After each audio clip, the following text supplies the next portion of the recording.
नमस्कार, मैं डॉक्टर अंशुमन कुमार, सहायक प्राध्यापक पशु अनुवांशिकी एवं प्रजनन विभाग, पशु चिकित्सा एवं पशु विज्ञान संकाय, काशी हिंदू विश्वविद्यालय आप सभी का पुनः स्वागत करता हूं अपने कोर्स पशुपालन एक तकनीकी दृष्टिकोण में। आज हम लोग हैं तीसरे सप्ताह के दूसरे लेक्चर में। मॉड्यूल का नाम है सामान्य पशु प्रबंधन और जो लेक्चर का टॉपिक है वो है पशुओं के आर्थिक गुण। गुण मतलब ट्रेट। ट्रेट का मतलब होता है कि वैसे कैरेक्टर जिनको हम ऑब्जर्व या मेजर कर सकते हैं। कुछ ट्रेट जिनको सिर्फ हम ऑब्जर्व कर सकते हैं, जैसे कि कोट का colour, sex of the animal, जैसे कि वो मेल है या फीमेल, नर या मादा। या कुछ ट्रेट ऐसे हैं जिनको हम मेजर कर सकते हैं, जैसे मिल्क प्रोडक्शन, ग्रोथ इत्यादि। तो जिनको हम मेजर कर सकते हैं उन्हें हम क्वांटिटेटिव ट्रेट बोलते हैं, और जिनको हम सिर्फ ऑब्जर्व कर सकते हैं उन्हें हम क्वालिटेटिव ट्रेट बोलते हैं। क्वालिटेटिव ट्रेट को हम डिफरेंट कैटेगरीज में डिवाइड कर सकते हैं। उन्हें दो भागों में बांट सकते हैं, नॉमिनल ट्रेट्स और ऑर्डिनल ट्रेट्स। अगर उन ट्रेट्स की कैटेगरी का एक खास निश्चित ऑर्डर होगा तो उसे हम ऑर्डिनल ट्रेट कहेंगे, और अगर उन क्वालिटेटिव ट्रेट्स की कैटेगरी का कोई ऑर्डर नहीं होगा तो हम उसे नॉमिनल ट्रेट कहेंगे। जैसे सेक्स, मेल और फीमेल में कोई ऑर्डर नहीं है तो वो एक नॉमिनल ट्रेट्स होगा, जबकि बॉडी कंडीशन स्कोर, जिसमें कि हम एक स्कोर देते हैं ऑब्जर्व करने के बाद, जैसे कि 1 2 3 4, तो वहां पर एक निश्चित ऑर्डर है, इसीलिए वो एक ऑर्डिनल ट्रेट होगा। जो क्वांटिटेटिव ट्रेट होते हैं जिनको हम मेजर करते हैं वो भी दो प्रकार के हो सकते हैं।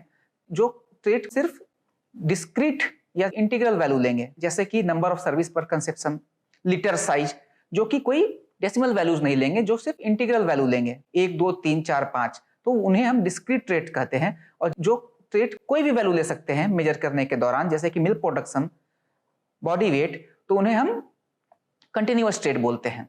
तो जो इकोनॉमिक ट्रेट्स होते हैं वो वैसे ट्रेट्स होते हैं जिनका सीधा संबंध फार्म की प्रॉफिटेबिलिटी से होता है, और ये प्रॉफिटेबिलिटी भी दो तरह से हम देख सकते हैं। एक तो उनसे हमें इनकम जनरेट होता हो, और दूसरा कि इनकम तो जनरेट नहीं होता है लेकिन वो हमारे कॉस्ट ऑफ प्रोडक्शन को कम करते हैं। तो दोनों तरह से हमें हमारे फार्म को फायदा पहुंचता है, इसीलिए ये ट्रेड इकोनॉमिक ट्रेड होते हैं। मोस्टली जो इकोनॉमिक ट्रेड्स होते हैं वो क्वांटिटेटिव इन नेचर होते हैं, मतलब कि वो बहुत सारे जीन से गवर्न होते हैं, और एनवायरनमेंट का रोल जो होता है वो उन पे ज्यादा होता है। इकोनॉमिक ट्रेड्स का अगर हम रिकॉर्ड रखते हैं, उसके आधार पर हम अपने फार्म में ब्रीडिंग और मैनेजमेंट डिसीजन ले सकते हैं। सिर्फ ऐसा नहीं कि उससे हमें फायदा ही हो, उनके रिकॉर्ड से हम कॉस्ट ऑफ प्रोडक्शन भी कम कर सकते हैं। जैसे कि फीड प्रोडक्शन कॉस्ट, अगर हम फीड कन्वर्सन रेशियो या फीड इफिशियंसी जैसे ट्रेड को मेजर करें, उसके बाद हम कॉस्ट ऑफ प्रोडक्शन को कम कर पाएंगे। उसी तरह से कुछ ट्रेड ऐसे होते हैं, जैसे कि health traits, disease resistance test, mortality या सर्वाइवेबिलिटी, जिसको मेजर करके हम ट्रीटमेंट या उनके वेटनरी के कॉस्ट को भी कम कर सकते हैं। और ये ट्रेट वैसे ट्रेट हैं जो कि एनिमल वेलफेयर से भी जुड़े हैं, इसीलिए इनका भी रिकॉर्ड रखना काफी महत्वपूर्ण है। कुछ ट्रेट्स जो होते हैं वो हेरिटेबल होते हैं, तो उसके बेसिस पर हम अगर एनिमल को सिलेक्ट करते हैं तो हमें नेक्स्ट जनरेशन में जो परफॉर्मेंस है वो बेहतर मिलता है, और लॉन्ग टर्म गेन भी अच्छा होता है।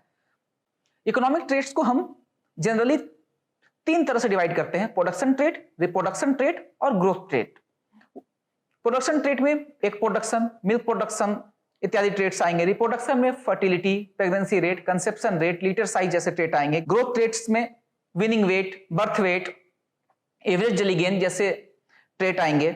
इसके अलावा भी कुछ ट्रेट होते हैं जैसे हेल्थ और सर्वाइवल ट्रेट्स, जैसे somatic cell score, mastitis resistance, mortality.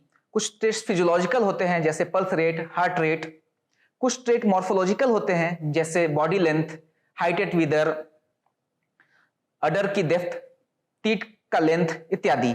कुछ ट्रेट बिहेवियरल भी होते हैं जैसे कि मैटरनल इंस्टिंक्ट, टेम्परामेंट, ये सब ट्रेट बिहेवियरल होते हैं, उनका भी इकोनॉमिक इंपॉर्टेंस है। तो अगर हम गाय और भैंस की बात करें तो जो प्रोडक्शन ट्रेट्स हैं वो होते हैं lactation length, lactation milk yield, per day milk yield या milk yield per day, lifetime milk production, 305 day milk yield, average milk yield per lactation, peak yield, persistency of milk yield, average fat percent, fat yield इत्यादि, जिसके बारे में हम विस्तार से पढ़ेंगे। Lactation length वो पीरियड होता है जिस दौरान एक गाय दूध देती है। ये शुरू होता है उस गाय की काविंग से, जिस दिन वो बच्चा देती है, उस दिन से लेकर के डे ऑफ ड्राइंग, जिस दिन वो दूध देना बंद कर देती है, उस पूरे पीरियड को हम लैक्टेशन लेंथ बोलते हैं। इजी कंपैरिजन के लिए हम 305 डे को एक स्टैंडर्ड लैक्टेशन पीरियड मानते हैं। अगर गाय उससे ज्यादा दूध देती है तो हम 305 डे तक के मिल्क को ही रिकॉर्ड करते हैं, और अगर गाय ने उससे कम दूध दिया है तो हम स्टैटिस्टिकल मॉडल के थ्रू उसको प्रोजेक्ट करते हैं 305 डे मिल्क यील्ड, और उसके बाद हम कंपैरिजन करते हैं। नॉर्मली जो हमारी देसी गाय हैं उनका जो लैक्टेशन लेंथ होता है वो कम होता है, और जो क्रॉसब्रीड और एक्सोटिक ब्रीड्स हैं उनका जो लैक्टेशन लेंथ है वो ज्यादा होता है। ये रेंज 240-250 दिन से लेकर के 400 दिन तक देखा गया है। लैक्टेशन मिल्क यील्ड, एक लैक्टेशन में एक गाय जितना दूध देती है, डेट ऑफ काविंग से लेकर के डेट ऑफ ड्राई तक जितना भी दूध गाय देती है उसे लैक्टेशन मिल्क यील्ड कहते हैं। लेकिन एक लैक्टेशन मिल्क यील्ड उस गाय की पैरिटी, मतलब वो गाय किस ब्यात में है उस पर भी डिपेंड करता है। कितनी बार हम दूध उससे निकाल रहे हैं, 2 बार 3 बार, उस पर भी डिपेंड करता है, और परसिस्टेंसी ऑफ द यील्ड पर भी डिपेंड करता है। नॉर्मली जो गाय फर्स्ट लैक्टेशन में जितना दूध देती है, अपने मैच्योरिटी मतलब कि थर्ड या फोर्थ लैक्टेशन में उससे 30 से 40% उसका दुग्ध उत्पादन बढ़ जाता है। 305 डे मिल्क यील्ड जो कि एक स्टैंडर्डाइज्ड मिल्क यील्ड है, जिसको कि हम कंपैरिजन के लिए यूज करते हैं, अभी उसके बारे में हमने जाना। लाइफ टाइम मिल्क यील्ड, एक गाय अपने पूरे जीवन में जितना दूध देती है, मतलब पहली बार जब उसने बच्चा दिया उस दिन से लेकर उसके मृत्यु तक में एक गाय का जो टोटल दुग्ध उत्पादन होता है उसको हम लाइफ टाइम मिल्क यील्ड बोलते हैं। पीक यील्ड, पीक यील्ड होता है कि एक गाय अपने एक लैक्टेशन में सबसे ज्यादा जो दूध देती है वो उसका पीक यील्ड होता है। नॉर्मली ये तीसरे से छठे सप्ताह के दौरान आता है, और अगर आपके पास कोई भी रिकॉर्ड नहीं है तो हम पीक यील्ड के बेसिस पर उसका ओवरऑल मिल्क प्रोडक्शन पोटेंशियल भी प्रेडिक्ट कर सकते हैं। एवरेज डेली मिल्क यील्ड, पूरे लैक्टेशन के दौरान जितना मिल्क यील्ड एक गाय ने प्रोड्यूस किया उसको हम उसके लैक्टेशन लेंथ, कितने दिनों तक उस गाय ने दूध दिया, उससे डिवाइड करते हैं, तो जो मिल्क यील्ड आता है वो उस गाय का एवरेज डेली मिल्क यील्ड कहा जाता है। परसिस्टेंसी ऑफ मिल्क यील्ड, एक गाय नॉर्मली तीसरे से छठे सप्ताह के बीच सबसे ज्यादा दूध देती है, वो उसका पीक यील्ड होता है। लेकिन एक गाय अपने पीक यील्ड पे जितने लंबे समय तक रहेगी वो गाय अपने पूरे लैक्टेशन में सबसे ज्यादा दूध देगी।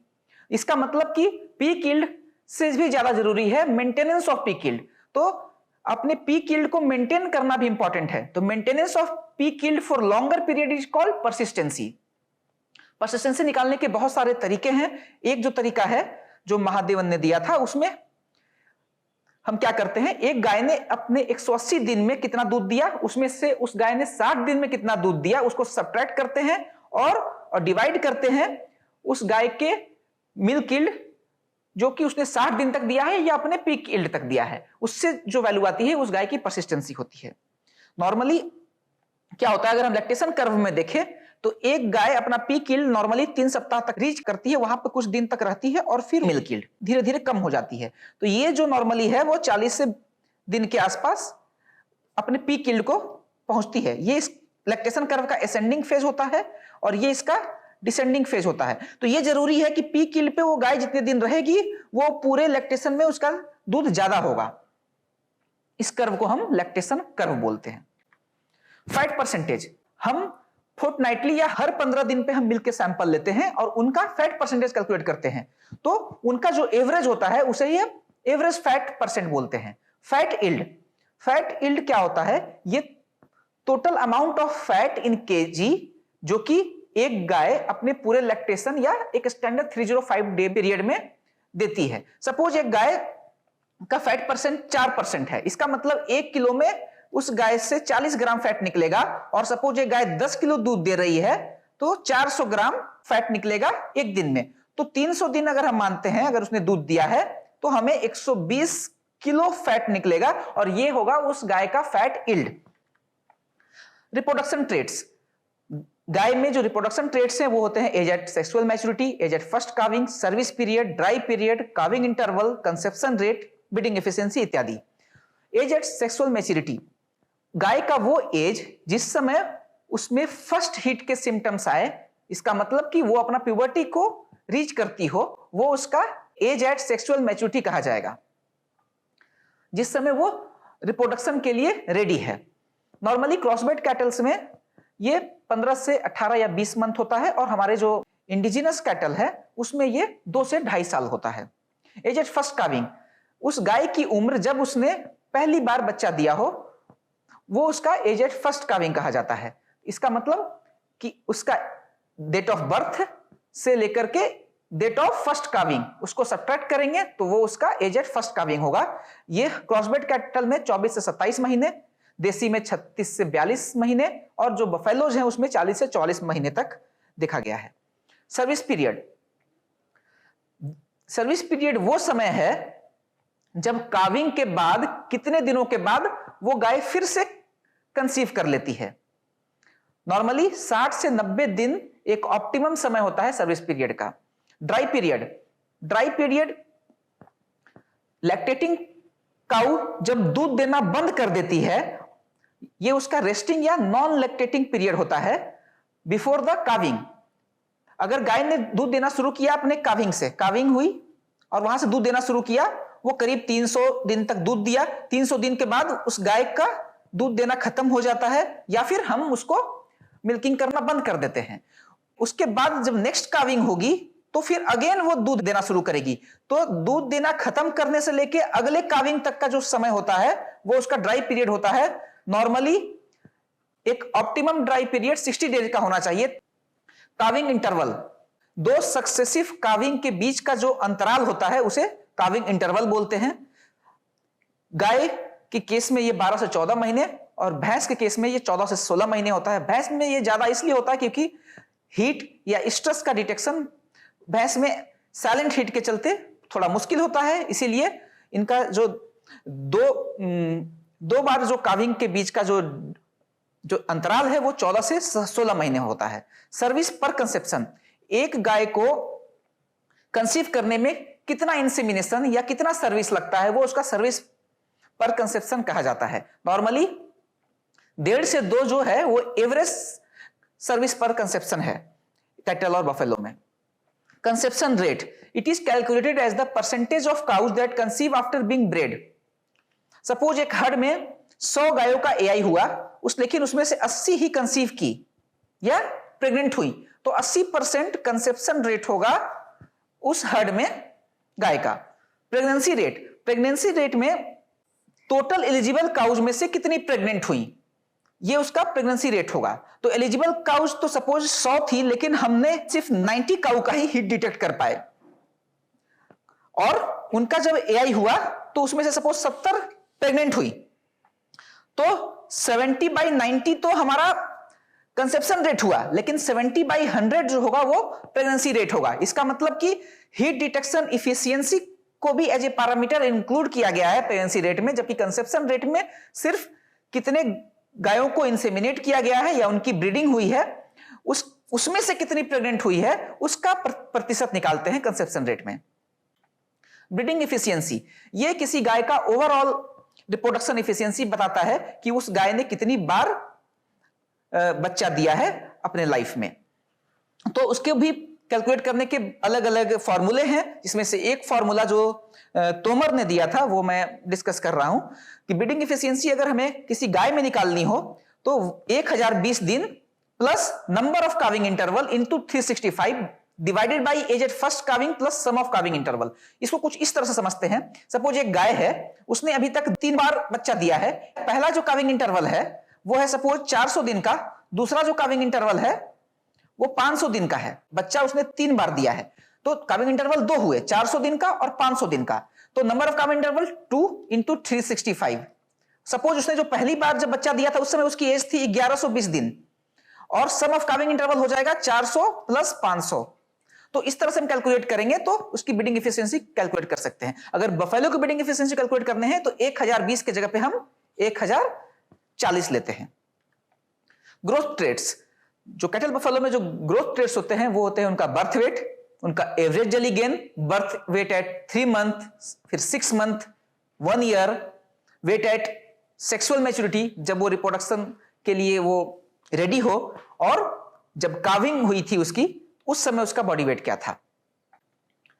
सर्वाइवबिलिटी ऑफ काफ्स, हम इसको कुछ इस तरह से कैलकुलेट करते हैं कि फार्म पे कितने काफ्स ने जन्म लिया, उसमें से 1 साल के बाद कितने अभी भी जीवित हैं। सपोज 100 काफ ने जन्म लिया था और अभी सिर्फ 78 जीवित है, तो 78% होगा काफ की सर्वाइवबिलिटी। उसी तरह से अगर मोर्टेलिटी रेट निकालना है तो हम टोटल नंबर ऑफ एनिमल्स कितने प्रेजेंट हैं उस एज में, और उसके बाद उस एज में कितने डेथ हो गई, इसको कुछ इस तरह से समझते हैं। अगर 0 से 90 दिन के बीच की मोर्टेलिटी निकालनी है तो 0 डे पे सपोज हमारे पास 100 काफ थे, और जब 90 दिन पर हमने देखा तो पता चला कि 12 काफ की डेथ हो गई है। इसका मतलब कि मोर्टेलिटी हो जाएगा 12%। कितने काफ मर गए उस पीरियड में और कितने काफ उस पीरियड के शुरू होने से पहले प्रेजेंट थे, उनका जो रेशियो होता है वो होता है मोर्टेलिटी रेट। अब हम आते हैं इकोनॉमिक ट्रेट्स ऑफ गोट। गोट में भी कैटल और बफेलो के ही जैसे जो ट्रेट्स होते हैं, जैसे एज एट फर्स्ट किडिंग, जैसे वहां एज ऑफ फर्स्ट काविंग होता है, यहां एज एट फर्स्ट किडिंग होता है, जिस समय उस बकरी ने पहली बार बच्चा दिया। Lactation length date of kidding से लेकर के जब उस बकरी ने दूध देना बंद कर दिया, उस पीरियड को डेज में हम मेजर करते हैं, उसे लैक्टेशन लेंथ बोलते हैं। और उस पीरियड में किडिंग से लेकर के जब उस बकरी ने दूध देना बंद कर दिया, उसमें उस बकरी ने जितना दूध दिया वो उसका लैक्टेशन मिल्क यील्ड कहा जाएगा। और 2 बार बकरी के बच्चा देने के बीच के अंतराल को हम किडिंग इंटरवल बोलते हैं। और सपोज एक फार्म पे टोटल 100 बकरियों ने बच्चा दिया, उस 100 में से कुछ बकरियां ऐसी थी जिन्होंने ट्विंस दिया, 2 बच्चे दिए, कुछ ने 3 बच्चे दिए, कुछ ने 4 बच्चे दिए। सपोज ऐसी बकरियां 20 थी, तो 20 अपॉन टोटल 100, 20% जो है वो इंसिडेंस ऑफ मल्टीपल बर्थ कहा जाएगा, मतलब एक से ज्यादा बच्चे। बर्थ वेट बकरी के बच्चे का 24 घंटे से पहले जो वजन लेते हैं जन्म के बाद, वो उसका बर्थ वेट होता है। विनिंग वेट 90 दिन के बाद हम बकरी के बच्चे को उसकी मां से अलग कर देते हैं, उस समय उस बकरी के बच्चे का जो वजन होता है वो उसका विनिंग वेट कहा जाएगा। और उस बकरी के बच्चे का जब हम मार्केट में सेल करते हैं, नॉर्मली ये 6 महीने, 9 महीने या 1 साल होता है, उस समय उसका जो वजन होता है वो वेट एट मार्केट एज होता है। हम ग्रोथ रेट भी कैलकुलेट करते हैं बकरी का, जैसे प्री विनिंग ग्रोथ रेट, ये होता है डेली वेट गेन, ग्राम में होता है। और from birth to weaning, pre weaning growth weight जो होता है वो बर्थ से लेकर के विनिंग के बीच में प्रतिदिन कितना ग्रोथ हुआ उस बकरी का। सपोज जब उसने जन्म लिया था उसका वजन था 3 किलो, और जब उसकी विनिंग हुई 90 दिन पे उसका वजन है सपोज 10 किलो, तो जो प्री विनिंग ग्रोथ रेट होगा वो 10 - 3/90, उसको हम ग्राम में कैलकुलेट कर लेंगे, वो होगा पर डे ग्रोथ। उसी तरह से अगर हम post winning growth rate calculate करना चाहते हैं तो विनिंग से लेकर के उसके मार्केट एज, विनिंग 90 दिन पे क्या उसका वजन था और 180 या 365 दिन पे उसका क्या वजन था, उसको सब्ट्रैक्ट करते हैं और डिवाइड करते हैं। अगर 180 दिन पे उसका हमें पोस्ट विनिंग निकालना है तो 180 - 90 मतलब 90 दिन, 270 - 90 मतलब 180 दिन, और 365 - 90 मतलब 275 दिन। इससे डिवाइड करते हैं तो ये उसका पर डे बॉडी वेट गेन होगा विनिंग से लेकर के मार्केटिंग तक का।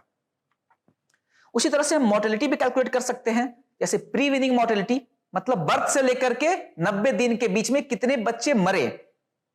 तो सपोज जन्म लिया था 100 बच्चों ने, लेकिन 90 दिन के पहले सपोज 12 बच्चे मर गए, तो 12% मोर्टेलिटी हो गई विनिंग से पहले। उसी तरह अगर हम पोस्ट विनिंग की बात करें तो 90 दिन के बाद और 365 दिन के पहले कितने बच्चे मर गए और टोटल विनिंग के समय कितने बच्चे थे। सपोज जब 12 मर गए थे तो हमारे पास 88 बच्चे विनिंग के समय थे, और उसके बाद भी जब हमने 1 साल पे देखा, 1 साल पे सपोज हमारे 10 बच्चे और मर गए, तो 10/88 × 100 ये होगा पोस्ट विनिंग मोर्टेलिटी।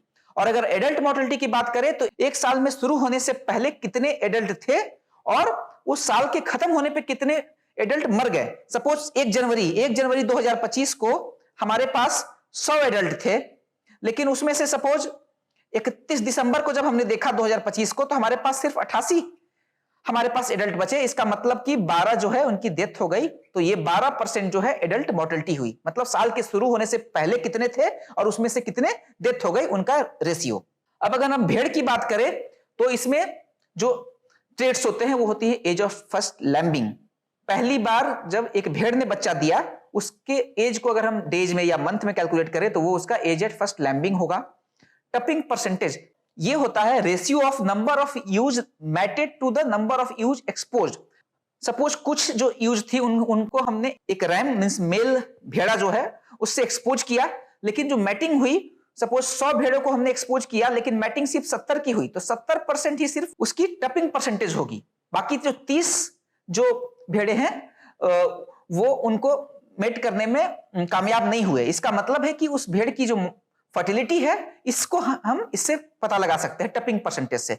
लैम्बिंग परसेंटेज, जितनी भेड़ों की मैटिंग हुई, सपोज 70 की मैटिंग हुई लेकिन उसमें से जो बच्चा है वो 90 हुए, 80 हुए, 100 हुए, तो उस तरह से हम निकाल सकते हैं। सपोज 80 बच्चे हुए और 70 की लैम्बिंग हुई थी, तो ये परसेंटेज 100 से ज्यादा भी हो सकता है, क्योंकि एक भेड़ एक से ज्यादा बच्चा भी दे सकता है, तो इसीलिए 100 से ज्यादा परसेंटेज भी आ सकता है लैम्बिंग परसेंट में। नॉर्मली 120% से ज्यादा है तो ये एक अच्छा ऑप्टिमम लैम्बिंग परसेंटेज माना जाता है।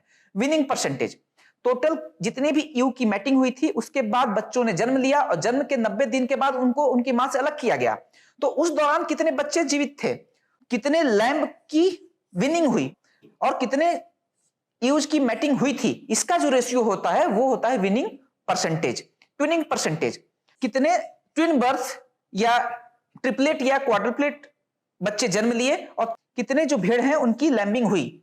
सपोज हमारे पास 100 मादा भेड़ हैं, उनके बच्चे हुए, लेकिन उस 100 में से सबके 2 से ज्यादा बच्चे नहीं हुए होंगे, हो सकता है 20 या 30 के 2 या 2 से ज्यादा बच्चे हुए होंगे, तो 20/100 20% होगा हमारा ट्विनिंग परसेंटेज। लैम्बिंग इंटरवल, 2 बार बच्चे देने के अंतराल को हम लैम्बिंग इंटरवल बोलते हैं। जन्म के 24 घंटे के अंदर हम उस जो लैम्ब का जो वजन लेते हैं, जो बच्चे का वजन लेते हैं, वो उसका बर्थ वेट होता है। 90 दिन के बाद उस भेड़ के बच्चे का जो वजन होता है वो उसका विनिंग वेट कहा जाता है। 180 दिन, 270 दिन या 365 दिन पे जो उस भेड़ के बच्चे का वजन होगा वो उसका मार्केट वेट कहा जाता है। जैसे हमने अभी बकरी के केस में निकाला प्री विनिंग ग्रोथ, मतलब जन्म से लेकर के 90 दिन के एज तक प्रतिदिन उस भेड़ के बच्चे का कितना ग्राम ग्रोथ हुआ, वो उसका प्री विनिंग ग्रोथ होता है।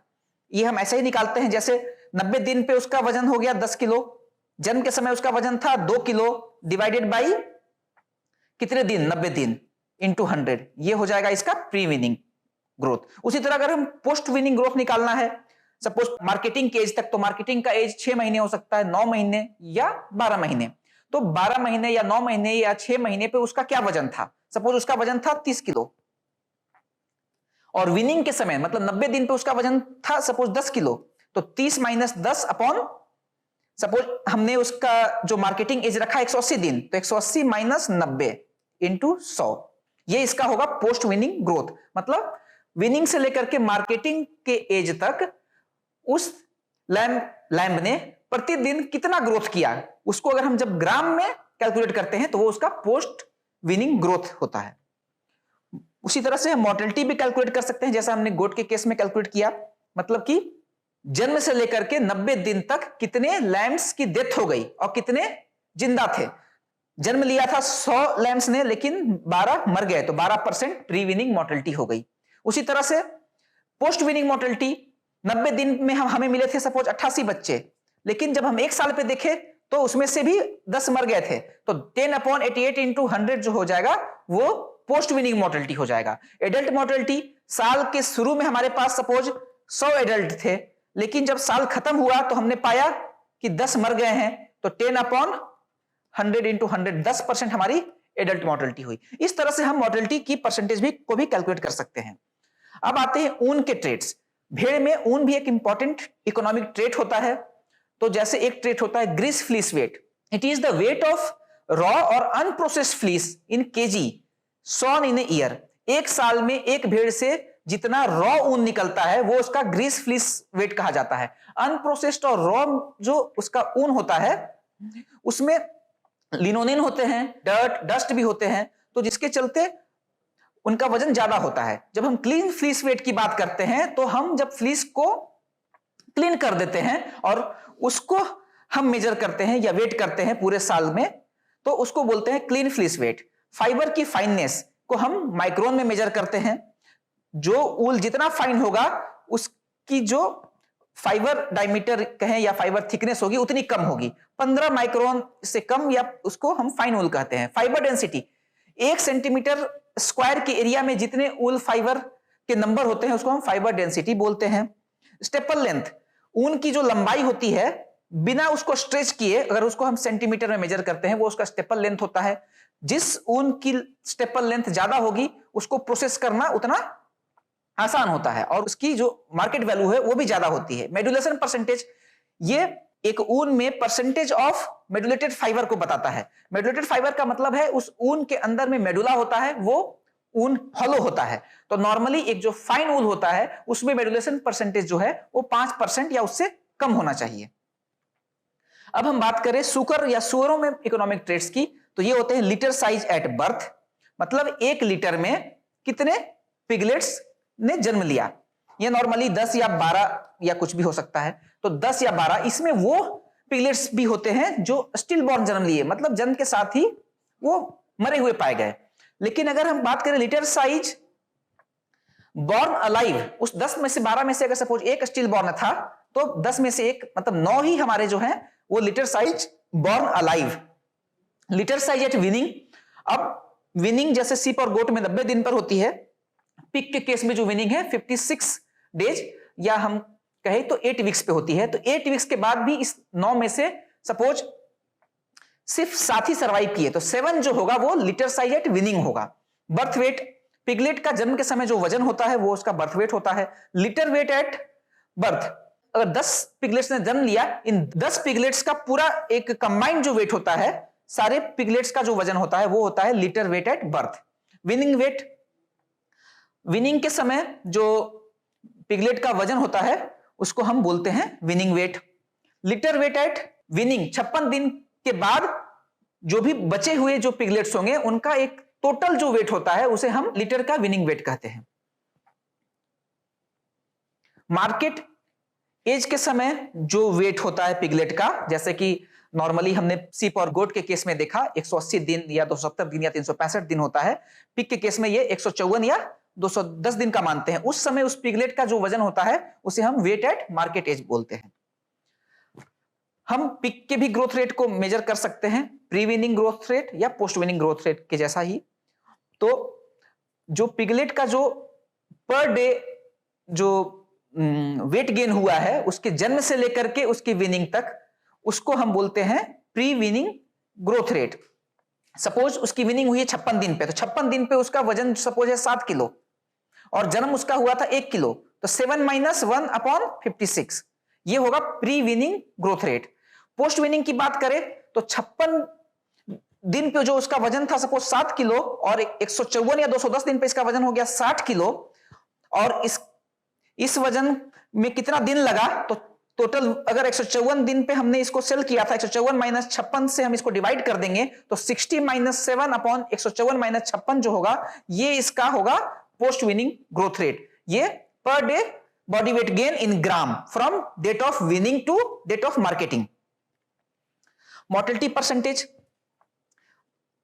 कितने पिगलेट्स हैं जो जन्म के समय से लेकर के उनके 56 दिन मतलब उसके विनिंग के दिन तक उनकी मृत्यु हो गई, वो उसका प्री विनिंग मोर्टेलिटी होगा। पोस्ट विनिंग मोर्टेलिटी मतलब 56 दिन पर तो वो जीवित थे, कितने पिगलेट्स जीवित थे, और फिर मार्केटिंग के समय 154 या 210 दिन के बीच उनमें से कितने की डेथ हो गई, जो इसका जो रेशियो होगा वो होगा उसका post winning mortality. Adult mortality, साल की शुरुआत में कितने जीवित थे और उनमें से साल के अंत में कितने जो एडल्ट थे उनकी मृत्यु हो गई, इनका जो रेशियो होगा वो होगा एडल्ट मोर्टेलिटी। पिग के केस में कार्कस रेट भी इंपॉर्टेंट है, ये होता है कार्कस वेट और लाइव वेट का रेशियो। लाइव वेट का मतलब जो हम वजन लेते हैं वो उसका लाइव वेट होता है, लेकिन कार्कस वेट में हम उसका हेड को माइनस कर देते हैं क्योंकि उसके मीट को हम यूज नहीं करते हैं, उसके लेग के वेट को भी नहीं लेते हैं, उसका ब्लड, उसके इंटेस्टाइन, जब इन सबको हम माइनस करते हैं उसके बाद जो वजन निकलता है वो होता है उसका कार्कस वेट, और carcass weight divided by live wait उसका ड्रेसिंग परसेंट होता है। पिग के केस में नॉर्मली ये 65 से 75% के बीच होता है, और सीप और गोट के केस में ये 50% के अराउंड होता है। Back fat thickness, back fat thickness skin की थिकनेस वर्टिबल कॉलम के अराउंड जो होती है उसे हम बैक फैट थिकनेस कहते हैं। इसको नॉर्मली हम फर्स्ट रिब, लास्ट रिब और लास्ट वर्टिब्रे के अराउंड मेजर करते हैं। और जो हमारे देसी नस्ल हैं उनमें बैक फैट थिकनेस ज्यादा होता है और जो एक्सोटिक ब्रीड्स होते हैं उनमें कम होता है, क्योंकि जो विदेशी लोग होते हैं वो एक लीन मीट को प्रीफर करते हैं। जब बैक फैट थिकनेस कम होती है तो लीन मीट ज्यादा होता है। उसी तरह से लॉयन आई एरिया भी है, जिसमें कि हम एरिया ऑफ लॉन्गिस्मस डोर्साई मसल को मेजर करते हैं 10वें और 11वें जो रिब है उस पोजीशन पे। यह भी एक स्लॉटर और कार्कस ट्रेट माना जाता है। अब हम बात करें अगर पोल्ट्री की, तो पोल्ट्री में भी बहुत सारे इकोनॉमिक ट्रेट्स है। जैसे पहला ट्रेट है हैच वेट। यह होता है चूजे का वजन जब वो अंडे से बाहर निकलता है। जैसे कि बर्थ वेट होता है बाकी कैटल, बफेलो, सीप, गोट, पिग के केस में, यहां हम हैच वेट बोलते हैं बिकॉज कि उस अंडे से जो चूजा निकलता है उस समय उसका वजन। Wait eight 20 weeks. 20 वीक्स इसलिए क्योंकि एक जो मुर्गी है 20 सप्ताह के बाद अंडा देना शुरू कर देती है, तो उस चूजे का 20 सप्ताह पे जो वजन होता है जब वो अंडा देना शुरू करती है उसे हम वेट एट 20 वीक्स बोलते हैं। एज एट मैच्योरिटी, तो ये वो एज होता है जब अंडा हैच हुआ और जब उस मुर्गी ने अंडा देना शुरू किया, मतलब उसके बर्थ से लेकर के उसके पहला अंडे देने तक के जो समय है उसको हम बोलते हैं एज एट मैच्योरिटी। उसी तरह वेट एट मैच्योरिटी, जब एक मुर्गी अपना पहला अंडा देना शुरू करती है उस समय जो उसका वजन होता है उसे हम वेट एट मैच्योरिटी बोलते हैं। एक प्रोडक्शन एट 40 वीक्स। 40 वीक्स के अराउंड ये देखा गया है कि एक प्रोडक्शन जो मुर्गियों का है वो सबसे पीक पे होता है। तो उस समय एक जो पुलेट है, जो एक फीमेल जो पोल्ट्री है, वो पहले अंडे से लेकर के 40 सप्ताह के एज तक कितना अंडा दिया उस मुर्गी ने, वो होता है एक प्रोडक्शन एट 40 वीक्स। उसी तरह से जब 72 वीक्स होता है तो मुर्गियों का जो प्रोडक्शन है वो बहुत ही कम हो जाता है। तो पहले दिन अंडा देने से लेकर के जो नॉर्मली 20 सप्ताह के आसपास होता है उस दिन से लेकर के 72 वीक्स तक उस मुर्गी ने जितना अंडा दिया है उसे हम एक प्रोडक्शन एट 72 वीक्स ट्रेट बोलते हैं। एक प्रोडक्शन को मेजर करने के बहुत सारे इंडाइसेज हैं। जैसे एक है हेन डे एक प्रोडक्शन। इसमें एक किसी फार्म पे कितना अंडा प्रोड्यूस हुआ उस दिन, उसको हम डिवाइड करते हैं उस दिन कितनी मुर्गियां प्रेजेंट थी। सपोज हमारे पास मुर्गियां थी 900 और अंडा हमें मिला 800, तो 800 डिवाइडेड बाई 900 इंटू 100 जो होगा वो होगा हेन डे एक प्रोडक्शन। इसको हम एक पार्टिकुलर डे के बजाय हम 40 वीक्स के समय या 20 वीक्स, 7 डेज या मंथ्स पे भी मेजर कर सकते हैं।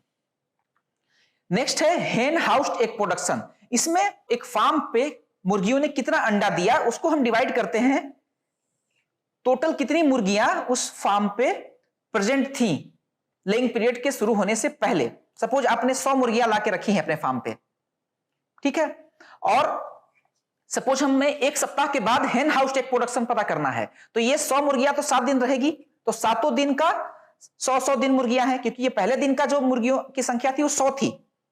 और अब हमें सपोज मिले 600 अंडे 7 दिन में, तो 600 अपॉन 100 इंटू 7 इंटू 100 ये होगा हेन हाउस एक प्रोडक्शन।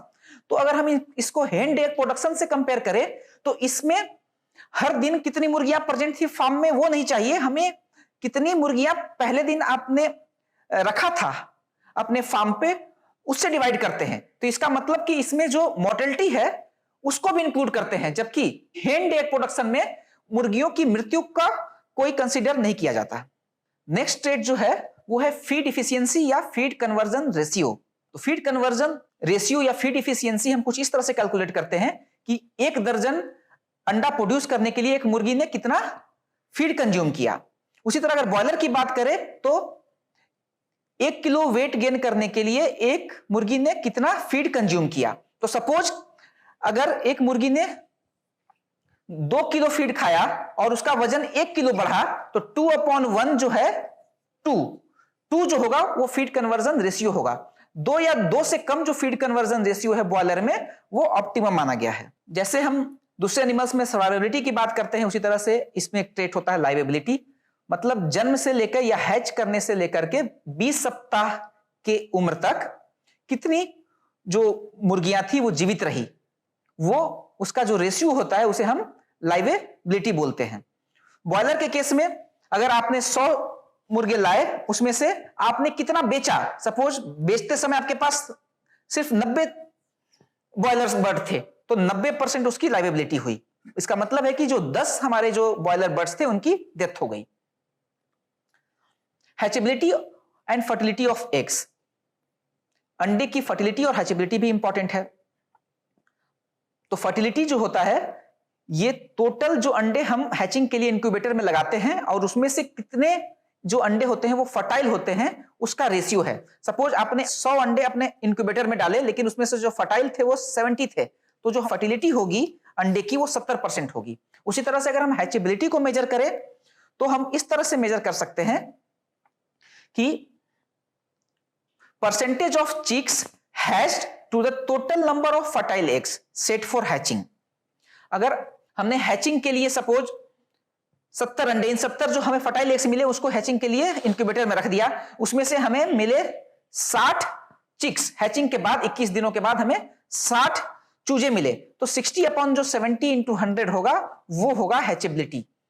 हम इसी हैचेबिलिटी को percentage of chicks hatch to the total number of egg set से भी कैलकुलेट कर सकते हैं। सपोज हमने शुरू में 100 अंडे डाले थे, तो फर्टाइल एग्स के बजाय टोटल कितने अंडे रखे थे हम उसको डिनोमिनेटर में रखे, और ऊपर हम ये रखे कि कितने उसमें से चूजे निकले। सपोज चूजे निकले 60 और टोटल अंडे रखे थे हमने 100, तो 60% हमारा हैचेबिलिटी होगा। अगर हम डिनोमिनेटर में टोटल नंबर ऑफ एग्स जो हमने रखे थे उसको लेंगे तो उससे भी हम हैचेबिलिटी निकाल सकते हैं, और उसके बदले हम फर्टाइल एग्स को भी ले सकते हैं, उससे भी हम हैचेबिलिटी निकाल सकते हैं। एक क्वालिटी ट्रेट्स भी इंपॉर्टेंट है। कुछ क्वालिटी ट्रेट्स को तो हम अंडे को एक्सटर्नली विजुअलाइज करके भी देख के उसको मेजर कर सकते हैं, ऑब्जर्व कर सकते हैं, जैसे अंडे की साइज, अंडे का शेप, अंडे का कलर, अंडे का टेक्सचर, जैसे व्हाइट है, ब्राउन है, एंड उसके सेल की थिकनेस की, ताकि उसकी ब्रेकिंग स्ट्रेंथ कितनी है, वो टूटेगा जल्दी या नहीं, क्योंकि इससे उसकी हैचेबिलिटी भी डिटरमाइन होती है। तो ये जैसे ट्रेट हो गए, एग का वजन जो नॉर्मली देसी अंडों में 40 से 45 ग्राम होता है, उसका शेप कैसा है, इलिप्टिकल है, राउंड है, सेल की थिकनेस भी मेजर करते हैं हम, सेल का कलर ब्राउन, व्हाइट।